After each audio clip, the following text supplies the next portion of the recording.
Bapak Ibu, mohon maaf malam hari ini di majelis ini hadir saudara saya. Beliau ibu nyainya Mbak Nyai Nur. Ini masih saudara dengan saya. Beliau masih cicitnya Sunan Gunung Jati. Beliau dari Keraton Kanoman Cirebon. Jadi beliau adalah Sayyidah Asy-Syarifah, cucunya Sunan Gunung Jati, istrinya Mbak Nyai Nur. Itu saudara saya dari Kanoman. Beliau sama-sama keturunan Sunan Gunung Jati. Kalau turunannya Sunan Gunung Jati, batinnya nyambung. Makanya saya tadi ngobrol dengan Nyai Nur langsung nyambung. Alhamdulillah, itu hebatnya Wali Songo. Kemudian yang berikutnya hadirin sekalian yang dimuliakan oleh Allah Subhanahu wa Ta'ala, saya mengapresiasi dengan terbentuknya perjuangan Wali Songo. Kenapa? Karena ini penting bagi kita, khususnya untuk orang NU. Di mana kita semuanya tahu bahwa Negara Kesatuan Republik Indonesia ini yang memerdekakan adalah Kiai dan ulama NU. Kiai dan ulama NU memiliki saham besar dengan berdirinya Negara Kesatuan Republik Indonesia. Nggak usah terlalu jauh bicara tentang sejarah. Satu contoh kecil saja, Pak. Sebelum Indonesia ini berdiri, sebelum Indonesia ini ada, Kiai dan ulama NU sudah menyebut Indonesia di dalam syairnya. Mu'assis Nahdlatul Ulama almarhum almarhumlah Kiai Haji Abdul Wahab Hasbullah menyebut Indonesia di dalam syairnya, di dalam lagunya yang berjudul Syubbanul Watan, yang kerap kali dinyanyikan oleh kader-kader Ansor dan NU, Fatayat dan Muslimah. Ya lal watan, ya lal watan, ya lal watan, ya al-qa'imah. Lagu itu diciptakan oleh Mbah Wahab jauh sebelum Indonesia terbentuk. Lagu itu diciptakan jauh sebelum Indonesia ini ada. Tapi Kiai NU sudah menyebutkan Indonesia di dalam lagu. Ada yang lebih tua lagi daripada lagu itu, yaitu lagu dari ciptaan kakek saya, Mbah Abbas Pondok Buntut Pesantren, pahlawan perang 10 November Surabaya. Jauh lebih tua daripada lagu Subhanul Watan, Mbah Abbas menciptakan lagu judulnya Nahnu Nahdiyun Indonesia. Nahnu Nahdiyun Indonesia, Hablunal Islamu dinuna. Dua kiai, dua muassis Nahdlatul Ulama sudah menyebut Indonesia jauh sebelum Indonesia itu ada. Pertanyaannya, di hari ini Indonesianya ada apa enggak? Ada apa enggak? Ada. Di hari ini Indonesianya ada, di hari ini Indonesianya eksis. Apa kalau bukan karena karomah dari para kiai dan para ulama kita Nahdlatul Ulama. Sebegitu luar biasanya para kiai dan para ulama kita, sampean suruh nepumin sanad keilmuannya saja, mana sampean membangga-banggakan ciptaan orang lain, dan sampean sendiri nggak pernah punya sanad keilmuan pada mereka. Ayo, mau jawab apa orang Batak? Wong Cirebon. Ya.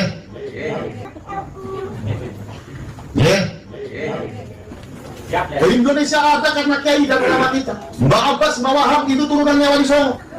Mbak Abbas Pondok Buntut Pesantren cicit dari Sunan Gunung Jati.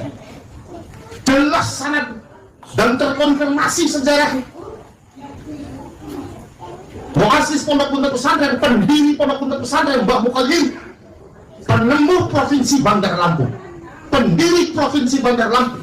Bahkan yang mendesain rumah adat pertama Bandar Lampung adalah pendiri Pondok Buntut Pesantren Mbah Muqayyim. Siapa? Cicit dari Sunan Gunung Jati. Perjuangan Mbah Muqayyim diteruskan pada cucunya siapa? Mbah Abbas Pondok Buntut Pesantren, yang kemudian beliau menjadi pahlawan 10 November Surabaya karena mempertahankan negara kesatuan Republik Indonesia. Sangat perjuangan kita PBI ke sana, Pak, bukan ke Balawi. Sangat perjuangan kita ini ke kiai dan ulama NU yang tahnya adalah Wali Songo, bukan ke Balawi. Bukan ke siapa? Bukan ke siapa? Bukan ke Balawi. Terlepas daripada Balawi ada yang baik, boleh. Kalau ada turunan Balawi yang baik, kita hormati. Kalau ada turunan Balawi yang amin, kita haji. Tapi urusan masalah nasab yang diklaim mereka, kita tidak boleh percaya. Kenapa? Karena ada hasil riset yang ilmuwan yang menyatakan kalau mereka batal nasabnya. Itu tidak bisa dipungkiri. Sudah jelas hasil riset yang ilmuwannya batal, sampai masih seneng. Sementara kiai dan ulama Nahdlatul Ulama yang jelas-jelas secara nasab dan sanad keilmuannya terkonfirmasi di sejarah, sampean malah tinggal. Terasa tidak terasa malam hari ini, maka saya menyaksikan langsung di Kota Batak. Mau jawab apa saja? Copot kaos PWI-nya kalau sampai masih senang dari situ boleh. Bukan tidak boleh. Tapi sanadnya sampai itu mau dibansanji. Setuju apa setuju? Setuju apa setuju? Terlebih di hari ini, oknum Ba'awi banyak bikin masalah di negara kita ini. Mengancam bukan hanya sekedar keberadaan Nahdlatul Ulama sebagai sebuah jamiah yang didirikan oleh para kiai dan para ulama, tapi manuver-manuver yang dibuat oleh Ba'awi mengancam kelestarian bangsa dan negara Indonesia, yang bangsa negara Indonesia kata kiai dan ulama NU yang telah dari Wali Songo adalah muhahadat watonnya kita yang tidak boleh diingkari dan tidak boleh dikhianati walau sejengkal. Mbak Abbas berjuang 10 November membela Indonesia. Mbak Abbas mengatakan hubbul Indonesia minal ibadah, cinta kepada Indonesia adalah ibadah. Itu telah Wali Songo. Sekarang kalau kita bandingkan dengan manuver dan sikapnya Ba'awi di hari ini, coba sejalan diselewengkan. 17 Agustus katanya usulan dari Habib siapa di Kuitang itu, bendera merah putih karangannya Habib, sampai BPKB STNK karangannya Habib, tapi jatuh.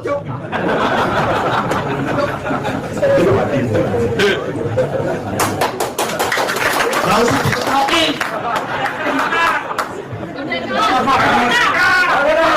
Wong Batam membero Gus Paris newok. Biasanya ngaji Batam adem-adem aja bengi aku newok. Gus ketinggalan mana? Oh, memang perjuangan Wali Songo agama Wali Songo malah gak tinggu.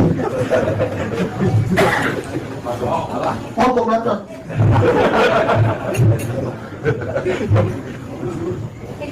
Bendera merah putih karangan Habib, STNK karangan Habib, BPKB karangan Habib, ya Habib di Ba'alawi kan Pangeran Diponegoro, pahlawan dan ulama sufi dari Mataram yang memiliki karamah yang sangat luar biasa di Ba'alawi kan. Habib dibinyak kakek. Ini nama betul. Sing lucu di tetangga kecamatan saya ini ada kuburannya orang tukang tambal ban. Mati tahun 2016, saksinya masih banyak, istrinya masih ada, anak-anaknya masih ada. Tiba-tiba dibangun atas izin Habib Lutfi diganti jenenge Syarifah. Tambal dan ini dikholi gak ono sing korek. Jadi masyarakat ngomong, ini kan tukang tambal ban, kenapa kemudian ganti jadi Syarifah? Lalu saya kenapa nggak datang di Khona? Ya bukan saya tidak mau mengkhoni tukang tambal ban, ya mau tapi namanya jangan dirubah. Pemalsuan makam di mana-mana. Yang lebih keji daripada itu, banyak muncul makam-makam palsu. Sampai dalam kondisi seperti ini harus kritis, Pak. Kenapa mereka ini melakukan seperti ini? Kalau kita kaitkan dengan hasil riset DNA yang ditemukan oleh beberapa pakar DNA di Indonesia, bahwa Ba'alawi itu DNA-nya adalah DNA yang diarkenasi. Ini agak ada sedikit korelasinya dengan apa yang dilakukan mereka di hari ini. Kenapa? Dulu Palestina ini negara Islam. Yang namanya Palestina ini dulu negaranya besar dan semua mayoritas masyarakatnya Islam. Orang Yahudi itu nggak punya negara. Orang Yahudi numpang hidup di Palestina karena wong Islam yang ngurus negara. Akhirnya orang Islam itu nggak pernah sumbang ke siapa-siapa. Akhirnya diizinkan dia hidup di Palestina. Hidup di Palestina, berkembang sampai banyak. Akhirnya orang Yahudi membuat satu rencana untuk merebut negara Palestina. Bagaimana rencana yang mereka lakukan untuk merebut negara Palestina? Pertama, dia belokkan sejarah Palestina. Masif sampai orang Palestina nggak tahu dengan sejarah negaranya sendiri. Yang kedua, munculkan makam-makam baru dengan nama mbah-mbahnya mereka. Palsukan makam-makam ulama yang berpengaruh dengan nama mbah-mbahnya mereka.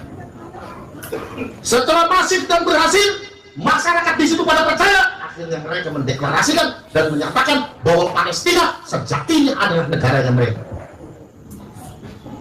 Setelah masif mendapat dukungan, orang Palestina terusir dari negaranya sendiri. Berkaca dari sejarah-sejarah Palestina seperti itu, di Indonesia sekarang ini mirip dan gerakan itu dilakukan oleh kelompok Ba'al. Betul atau betul? Betul. Masif mengaku turunannya Kanjeng Nabi, tapi sepena itu. Bahkan yang lebih kejam, Pak, baru kejadian di Jawa Barat ini ada Habib yang membawa lari istrinya Kiai. Istrinya Kiai. Aduh. Asu. Masya Allah. Ada lagi, istrinya Ustaz diminta. Di doktrin Ustaznya, kalau kamu menyerahkan istri saya, kata istri kamu pada saya, kamu akan mendapatkan syafaat dari Rasulullah Sallallahu Alaihi Wasallam. Dilepaskan istrinya. Ustaz itu melepaskan istrinya mencerai, dan akhirnya istri itu dikawin oleh Habib, hanya baru dapat beberapa minggu sudah cerai lagi. Kenapa? Karena KDRT. Ada lagi Habib yang kebiasaannya keliling, meminta uang ke masyarakat, kalau nggak dikasih ancamannya tidak dapat syafaat dari Kanjeng Nabi. Ada nggak di Batam yang begitu? Ada nggak? Ada nggak? Nah, mulai sekarang kalau ada Habib yang begitu nggak usah diajak ngomong, setuju? Setuju? Ngaplok aja. Di Indonesia masif Arabisasi Pak sekarang, terasa nggak? Terasa nggak? Masif Arabisasi. Orang Indonesia kalau ngomong nggak campur dengan bahasa Arab itu dianggapnya nggak kaya. Ya? Anak antum, ukti akhi liko gabal gabul gabul. Saya tanya kenapa ente ngomong pakai bahasa Arab? Oh, bahasa Arab itu afdol, Gus. Bahasa Arab afdol itu yang Qur'ani. Betul, betul. Kalau ada orang meninggal, kita ucapkan inna lillahi wa inna ilaihi raji'un. Kalau melihat sesuatu yang menakjubkan, kita ucapkan subhanallah. Kalau kita mendapatkan musibah di jalan, astagfirullahaladzim. Kalau gabal-gabul anak antum akhi ukti, asal congormu. Gino nggih? Gino nggih? Akhirnya sekarang terjadi Arabisasi. Saya itu nggak bisa bahasa Arab, saya bisa bahasa Arab sesuai nahwu sorof saja. Makanya waktu saya haji, umrah, saya lagi ngopi di warung, saya lagi minum kopi, luwak kopi. Ditanya sama orang Arab, malkah wa ya haji, ini kopi apa haji? Wah, aku lah bingung, bahasa Arab di kopi luwak itu. Nah, akhirnya tak jawab sesuai keilmuan santri saya. Tak jawab, hadhil qahwa allati takhruju min siritil luwak.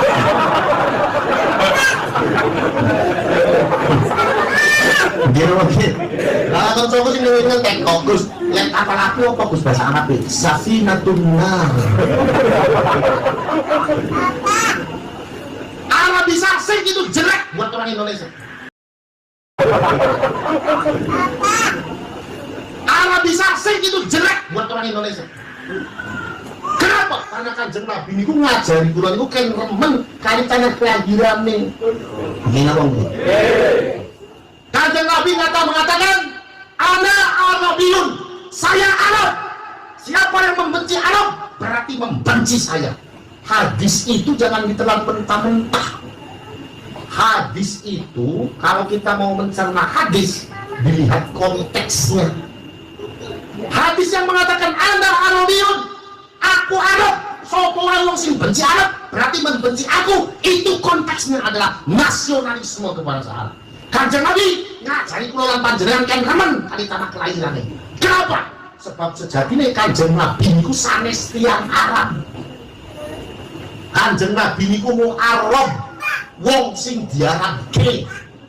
Nggak percaya, ayo kita nuntut nasabnya.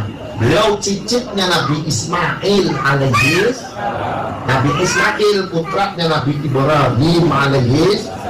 Pertanyaannya, semenjak kapan Nabi Ibrahim hidup di Arab? Ayo, Nabi Ibrahim ke Arab itu cuma mengantarkan istrinya.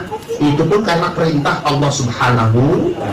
Nabi Ibrahim lahir di Babilonia, lalu uzlah ke Palestina. Di hari ini Palestina itu letak wilayahnya wilayah Israel. Israel disebut sama Allah di dalam Al-Quran dengan sebutan bangsa tersendiri, ya kan? Ya Bani Israel. Dan Nabi Muhammad itu bukan orang Arab, beliau itu Mu'arab, orang yang diarabkan. Kalaupun beliau mengatakan anak Arabiyun, itu adalah nasionalisme kebangsaan.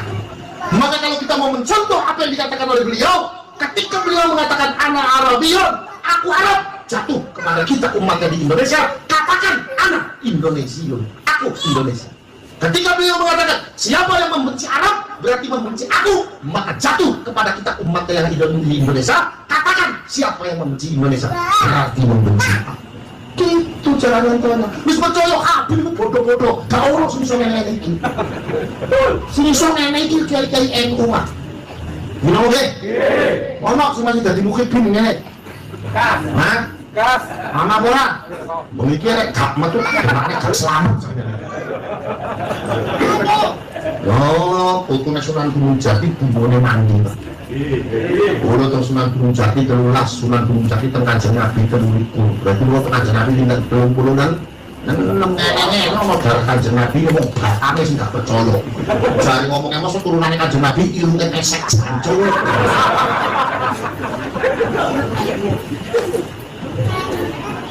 Bahkan yang lebih bahaya lagi dengan apa yang dilakukan oleh Pak Alawi, yang ini Pak Alawi sudah panik merambah ke makam-makamnya aulia. Di Muria banyak makam-makam yang dilupa di Pak Alawi kan. Lalu ngomong betul. Di lingkungan makam-makam aulia lainnya juga sama di Pak Alawi kan. Tiba-tiba ada namanya Alidu, tiba-tiba ada namanya Benyokong, tiba-tiba ada namanya apa Asegwa.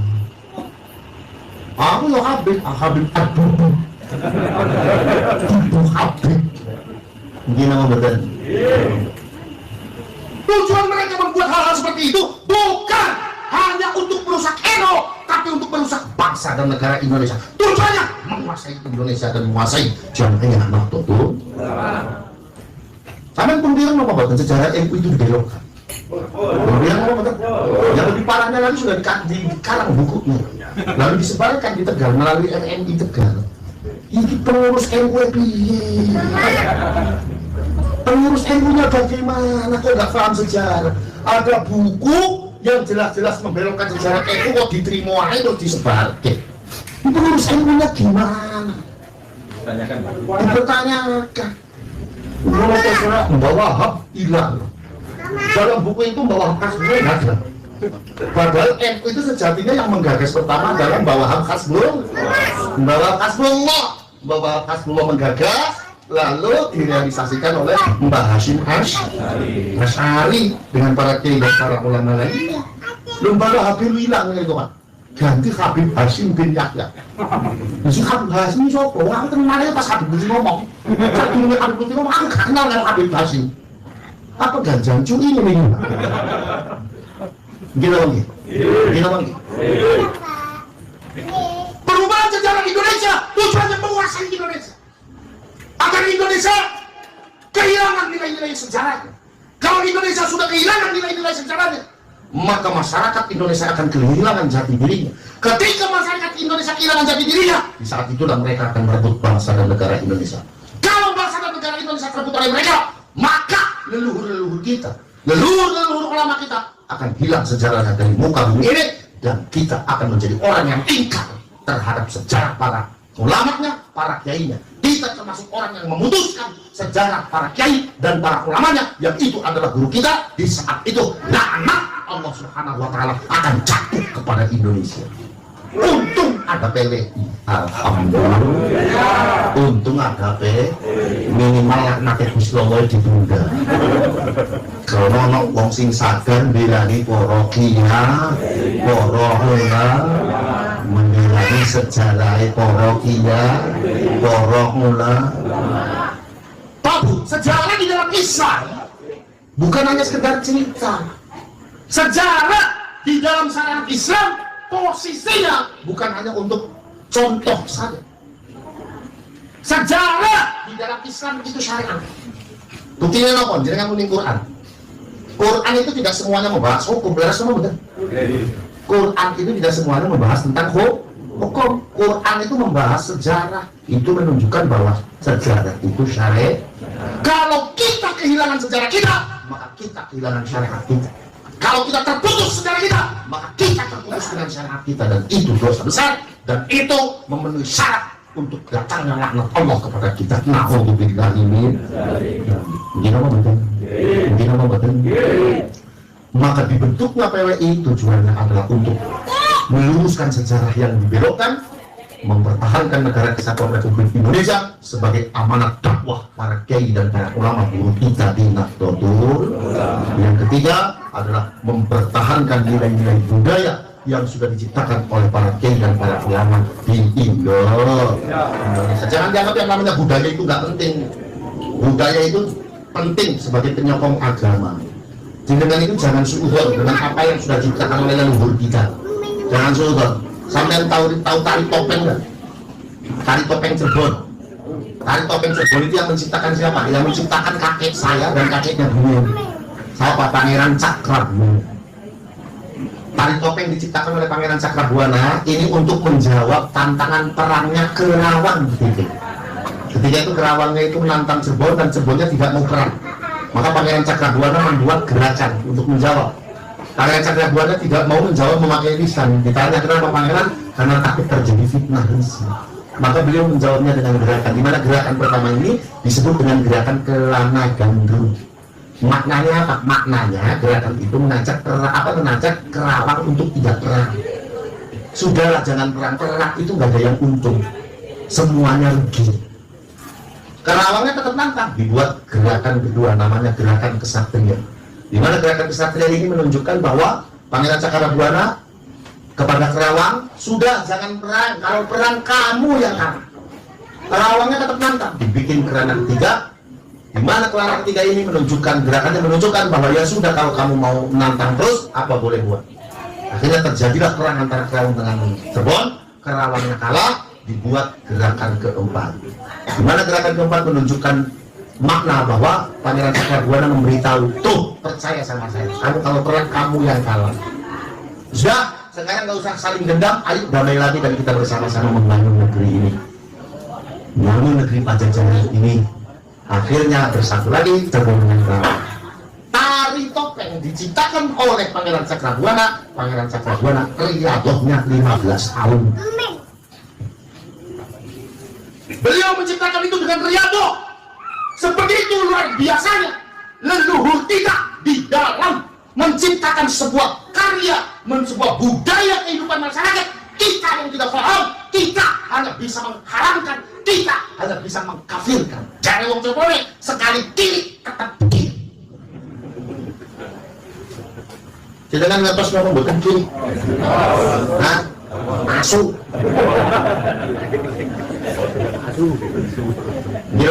Jadi jangan meremehkan dengan apa yang sudah ditetapkan oleh beliau. Pangeran Cakrabuana itu waliullah, putra dari Prabu Sudiwan, muslim dari mulai lahir. Ibunya adalah Nyimas Subanglarang, seorang wali perempuan yang makbaronya sekarang ada di daerah Sobang, Banten, pas di pinggir laut, tersentuh ombak. Tapi sumur di samping makbaronya beliau tidak asin airnya. Seorang wali perempuan punya anak Pangeran Cakrabuana, punya adik namanya Nyimas Rara Santang, menikah dengan salah satu sultan di Mesir, memiliki putra Syarif Hidayat. Belum kemarin riset sih, aku cenderung Nyimas Rara Santang itu istrinya Syarif Hidayatullah. Kalau dia tahu sejati sejarahnya bahwa Nyimas Rara Santang itu adalah ibu dari Rasulullah, tapi dia tetap mengatakan kalau Nyimas Rara Santang adalah istri dari Syarif Hidayatullah, maka ini adalah fitnah yang teramat keji menuduh Syarif menikahi ibunya, dan ini keluar dari batas-batas agama. Kalau dia tidak minta maaf, maka saya doakan dia dilaknat oleh Allah karena dia sudah mencederai akhlak dari waliullah. Ayo taruhan, licik apa aku sebenarnya? Jenengan pulang dari sana. Oh, pulang. Gitu kan? Udah jelas tahu semua santri catat yang namanya Nyimas Rara Santang ini ibu dari Syarif Hidayat Sultan Gunung